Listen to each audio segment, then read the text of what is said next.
Halo semua, ketemu lagi di Agung H Channel. Kali ini kita akan memperbaiki komputer mati total. Langsung aja kita cek satu persatu, kemudian perbaikannya nanti seperti apa. Tonton terus video ini, jangan di skip-skip supaya nggak ada yang terlewat nanti apa aja yang harus dicek dan apa yang harus diperbaiki atau diganti. Jika komputer mati total, maka yang harus dicek pertama kali adalah kabel power.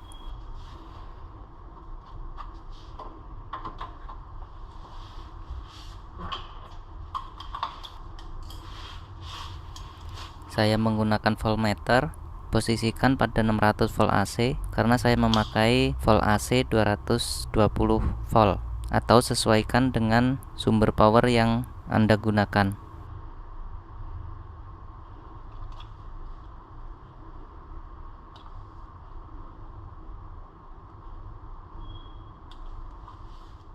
Silahkan like video ini, jangan lupa subscribe dan aktifkan tombol lonceng untuk mendapatkan notifikasi video-video terbaru dari Agung H Channel. Setelah yakin kabel power masih bagus, langkah selanjutnya adalah bongkar CPU untuk dilakukan pengecekan pada power supply.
Karena PC mati total, komputer tidak mau menyala sama sekali, maka perlu dilakukan pengecekan power supply. Namun sebelum melakukan pengetesan power supply, cabut semua soket yang terkoneksi ke mainboard maupun ke hard disk.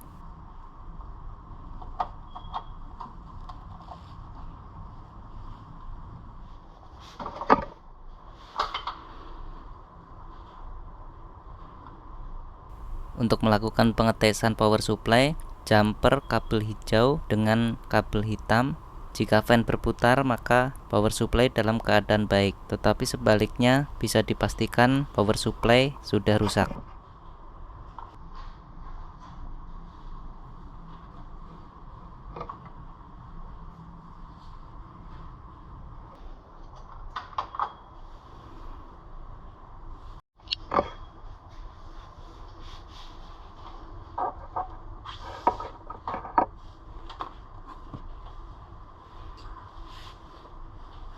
Pada kasus ini power supply sudah rusak, maka saya putuskan untuk diganti dengan yang masih normal.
Saya bersihkan sekalian mengganti pasta pada prosesor supaya komputer lebih prima.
Pastikan pemasangan soket ke mainboard maupun ke harddisk terkoneksi dengan baik.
Oke, komputer sudah menyala. Kalau ada pertanyaan, silahkan like video ini dan tuliskan di kolom komentar. Sebisa mungkin akan saya jawab. Terima kasih sudah menonton video ini. Jangan lupa subscribe dan aktifkan tombol lonceng untuk mendapatkan notifikasi video-video terbaru dari Agung Channel. Semoga bermanfaat.